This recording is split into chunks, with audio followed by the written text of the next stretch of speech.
पति बिना पत्नी अधूरी, ये दोनों एक गाड़ी के दो पहिया हैं। तो उसी पर ये बहुत ही सुंदर सोहर गीत है।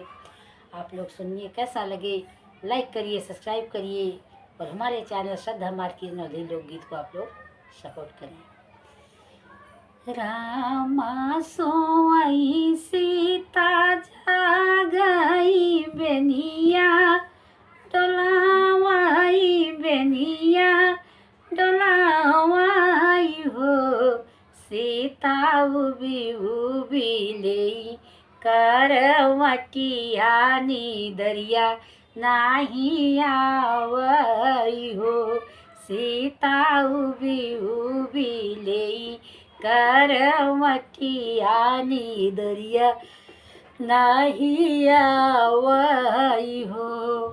उलटी के चितवा रामत सीता